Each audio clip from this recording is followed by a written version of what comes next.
दोस्तों assessment year 2024-25 यानी कि फाइनेंशियल ईयर 2023-24 की आईटीआर फाइलिंग 1 अप्रैल 2024 से स्टार्ट हो गई है और आपको अभी तक अपना फॉर्म नंबर 16 यानी कि 16 नंबर फॉर्म नहीं मिला है और आप एक सैलरीड पर्सन हो, आपकी सोर्स ऑफ इनकम सैलरी है, तो उस केस में आज की इस वीडियो में मैं आप लोगों को बताने वाला हूं कि कैसे आप बिना फॉर्म 16 के अपना आयकर रिटर्न भर सकते हैं और वो भी खुद से बड़े ही आसानी से और इजी स्टेप में। दोस्तों कई बार क्या होता है कि जो कंपनी आपको सैलरी देती है वो बहुत छोटी होती है या फिर वो कंपनी सैलरी आपके सीधे बैंक खाते में ही जमा करवाती है या फिर हो सकता है आपको कैश में भी सैलरी दे और आपको आपका फॉर्म नंबर 16 जारी नहीं किया जाता है या फिर आपकी salary basic tax exemption limit से कम है जो कि न्यू टैक्स रिजीम में 3 लाख रुपए और ओल्ड टैक्स रिजीम में 2.5 लाख रुपए है, तो उस केस में भी हो सकता है आपको फॉर्म नंबर 16 नहीं मिलता हो या फिर आपको सैलरी तो मिलती है परंतु आपकी सैलरी में से कोई भी टैक्स नहीं कटता है, तो उस केस में भी आपको फॉर्म नंबर 16 जारी नहीं किया जाता है। परंतु आपको सैलरी स्लिप मिलती है, मान लीजिए आपको 12 महीनों की सैलरी स्लिप मिलती है या नहीं मिलती है या फिर आपके बैंक अकाउंट में आपकी सैलरी आती है, किन्हीं कारण कोई भी कारण हो, जैसे कहीं मान लीजिए कहीं कहीं पर आपकी पोस्टिंग बाहर हो या फिर कोई भी टेक्निकल कारण भी हो सकता है जिसके कारण फॉर्म नंबर 16 नहीं मिल पाता है या फिर जो कंपनी है अपनी टीडीएस रिटर्न है वो लेट फाइल करती है, उस केस में भी आपको फॉर्म नंबर 16 नहीं मिल पाता है। यानी कि कुल मिला के कुछ भी कारण हो सकता है जिसके कारण आपको फॉर्म नंबर 16 नहीं मिल पाता है, तो उस दशा में आप बिना फॉर्म नंबर 16 के भी अपना रिटर्न फाइल कर सकते हैं। तो चलिए दोस्तों वीडियो को शुरू करते हैं। उससे पहले अगर आप मेरे इस चैनल पर नए हो तो चैनल को सब्सक्राइब और वीडियो को लाइक जरूर कर दीजिएगा। और हाँ दोस्तों, अगर आप अपना आईटीआर एक टैक्स एक्सपर्ट और सीए के माध्यम से भरवाना चाहते हो तो जो स्क्रीन पर आपको नंबर दिए गए हैं उन नंबरों पर आप संपर्क कर सकते हैं। तो इनकम टैक्स रिटर्न भरने के लिए आपको कोई भी ब्राउजर में आ जाना है और यहाँ पर सर्च कर लेना है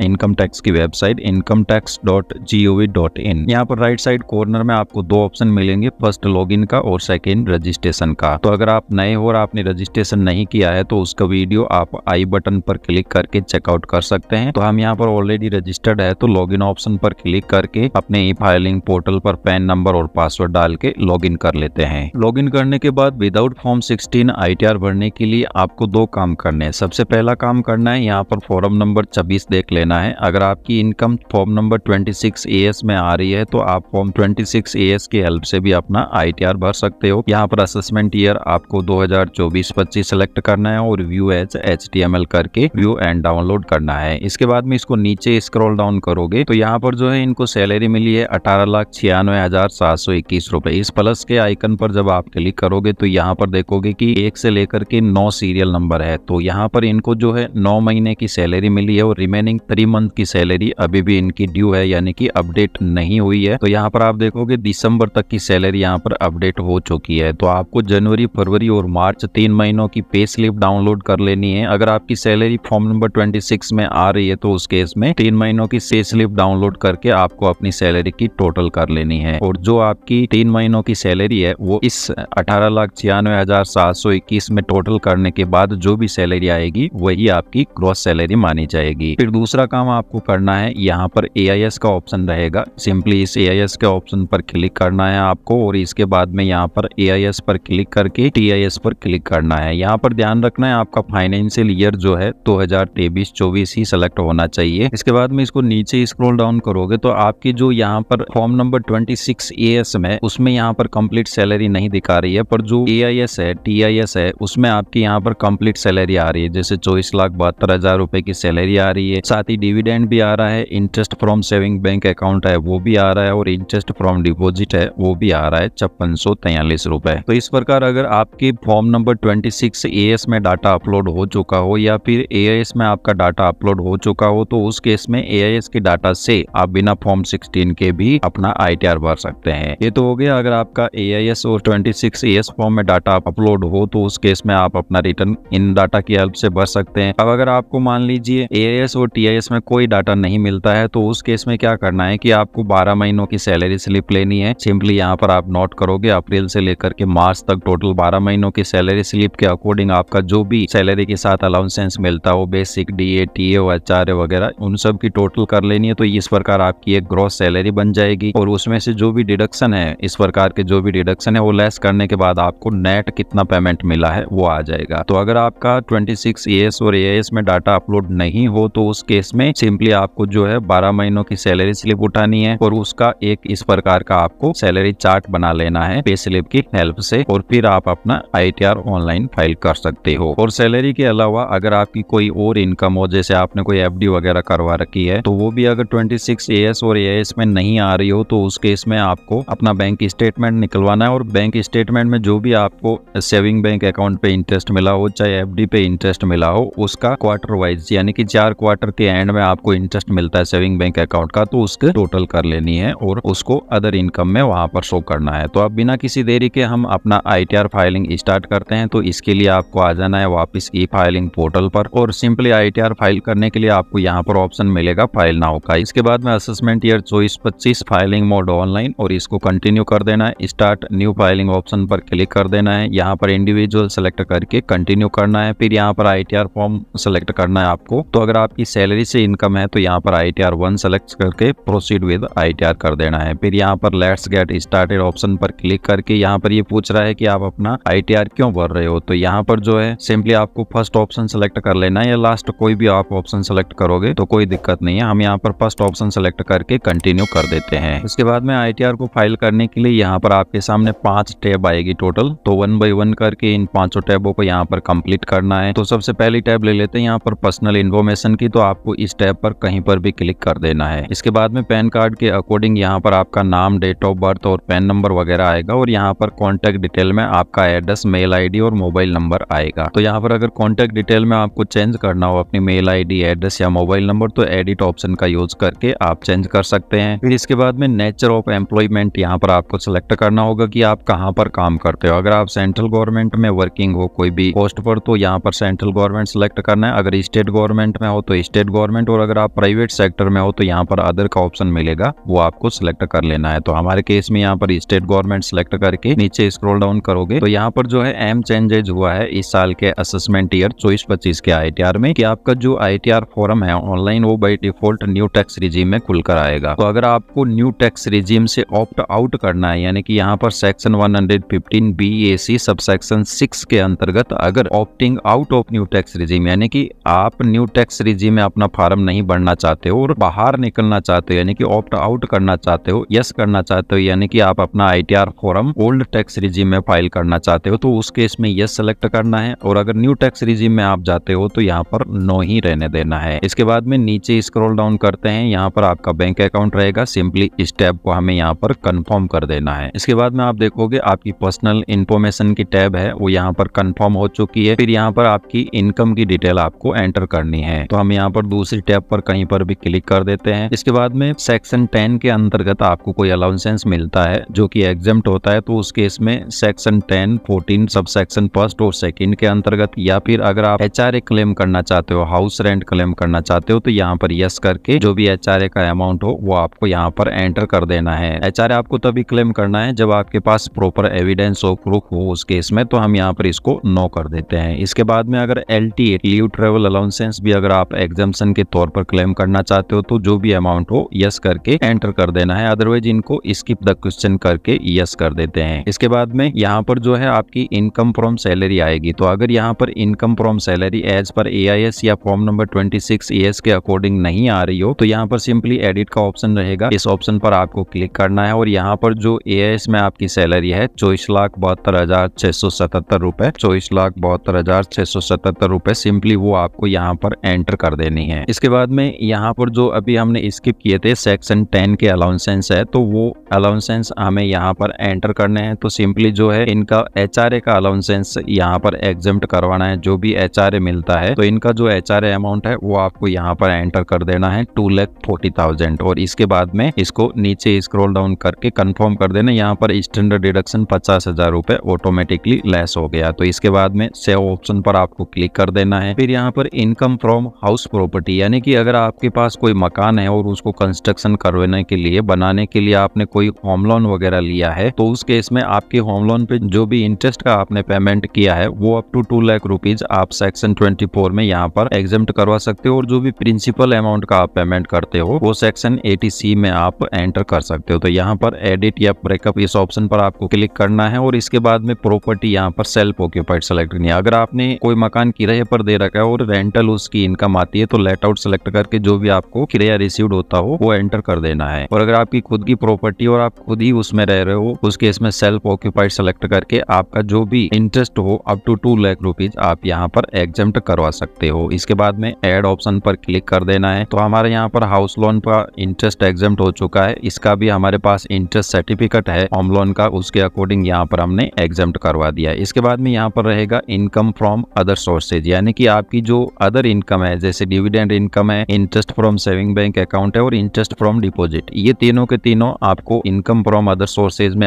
एंटर करने हैं। तो उस केस में यहाँ पर ऐड अनदर का ऑप्शन रहेगा, इस पर आपको क्लिक करना है। फिर यहाँ पर फर्स्ट ऑप्शन रहेगा interest income from saving bank account, तो इसको यस करना है सिंपली। और AIS के अकॉर्डिंग जो भी आपकी इंटरेस्ट इनकम हो 14,377 रुपए वो आपको यहाँ पर एंटर कर देनी है। इसके बाद में कोई आपने FD वगैरह करवा रखी है किसी बैंक में, पोस्ट ऑफिस में या कोऑपरेटिव सोसाइटी में, तो उससे आपको इंटरेस्ट मिलता है, तो उस केस में यस करके जो भी इंटरेस्ट हो, जैसे हमारे केस में यहाँ पर है 5,643 रुपए, तो वो आपको 5,643 रुपए एंटर कर देना है। इसके बाद में अगर आपको लास्ट ईयर का कोई रिफंड मिला हो और उस पर आपको इंटरेस्ट मिला हो तो यहाँ पर एंटर करना है, अदरवाइज इसको रहने देना है। इसके बाद में इनकी यहाँ पर डिविडेंड इनकम है 3,000 रुपए, तो सिंपली इसको नीचे स्क्रॉल डाउन करना और यहाँ पर रहेगा डिविडेंड इनकम का ऑप्शन, तो इसको यस करके यहाँ पर 3,000 एंटर कर देना है। इसके अलावा अगर आपकी कोई ऐसी इनकम हो जो उपरोक्त आपको इन कॉलमों में से कहीं पर भी नहीं मिल रही हो, तो सिंपली यहाँ पर एनी अदर का ऑप्शन रहेगा, इसको यस करना है और जो भी अदर इनकम हो इसका अमाउंट यहाँ पर एंटर कर देना और किस टाइप की इनकम है डिस्क्रिप्शन में लिख देना है कि वो उस टाइप की इनकम है, वो आपको यहाँ पर एंटर कर देना है। तो हमारे केस में नहीं है तो इसको नो करते हैं और इसको कंटिन्यू ऑप्शन पर क्लिक करते हैं। तो यहाँ पर हमारी इनकम फ्रॉम सैलरी आ गई है, इनकम फ्रॉम हाउस प्रॉपर्टी भी आ गई और इनकम फ्रॉम अदर सोर्सेज जो कि बचत खाते पर ब्याज, FD पर ब्याज और डिविडेंड इनकम है। तो हमारी सैलरी टैब यहाँ पर इनकम टैब कंप्लीट हो चुकी है। और यहाँ पर अगर एग्जेम्प्ट इनकम में अगर आपकी एग्रीकल्चर इनकम आप शो करना चाहते हो तो अप टू 5,000 रुपीज आप शो कर सकते हो, या फिर अगर आपको कोई LIC मैच्योर हुई है और वो आपको मिली है तो उस केस में एग्जेम्प्ट इनकम में यहाँ पर ऐड अनदर ऑप्शन पर क्लिक करके जो भी मैच्योर्ड LIC अमाउंट हो वो आपको एंटर कर देना, क्योंकि वो पूरी तरीके से एग्जेम्प्ट होता है। और उसके बाद में सिंपली इस टैब को कंफर्म कर देना है। इसके बाद में हमारी यहाँ पर तीसरी टैब है डिडक्शन की टैब, यानी कि आपके डिडक्शन कौन कौन से हैं। तो उस केस में हम यहाँ पर तीसरी टैब पर क्लिक कर देते हैं। फिर इसको थोड़ा सा नीचे स्क्रॉल डाउन करोगे तो यहाँ पर रहेगा सेक्शन 80C, यानी कि 80C के अंतर्गत अगर आपकी कोई डिडक्शन है जैसे LIC हो गया, GPF, PF, ESIC, Sukanya Samriddhi योजना या पोस्ट ऑफिस की PLI, तो वो आप यहाँ पर 1,50,000 रुपीज तक एग्जेम्प्ट करवा सकते हो। तो सिंपली आपको यस ऑप्शन पर क्लिक करना है और जो भी 80C में डिडक्शन अमाउंट हो एज पर आपके पास जो भी प्रूफ एंड एविडेंस अवेलेबल हो उसके अकॉर्डिंग आपको यहाँ पर एंटर कर देना है। इसके अलावा अगर आपकी बिहाफ पे आपके एम्प्लॉयर द्वारा NPS में कॉन्ट्रीब्यूशन किया जाता है तो यहाँ पर सेक्शन 80CC-D2 में जो कॉन्ट्रीब्यूशन का अमाउंट हो वो आपको यहाँ पर एंटर कर देना है, अदरवाइज इसको रहने देना है। इसके बाद में सिंपली जो है आपको कंटिन्यू ऑप्शन पर क्लिक कर देना है। इसके बाद में हमारी 80C की डिडक्शन आ गई यहाँ पर। इसके अलावा अगर 80G में आपने कोई डोनेशन वगैरह किया हो तो वो यहाँ पर एंटर कर देना है, या फिर बचत खाते पर ब्याज आपको पता होगा अप टू 10,000 रुपीज एग्जेम्प्ट होता है। तो हमारे यहाँ पर बचत खाते पर ब्याज है 14,377 रुपए, तो यहाँ पर 10,000 रुपए हम इसको एग्जेम्प्ट करवा सकते हैं। तो 14,377 एंटर करेंगे फिर भी एग्जाम्पशन हमको 10,000 रुपए की ही मिलेगी। सिंपली ऐड ऑप्शन पर क्लिक कर देना है। इसके बाद में ऐसा कोई डिडक्शन जो यहाँ पर शो नहीं हो रहा और आपको डिडक्शन लेना है, लाइक 80D का आपको डिडक्शन लेना है पर यहाँ पर हाईलाइट नहीं हो रहा है, तो यहाँ पर शो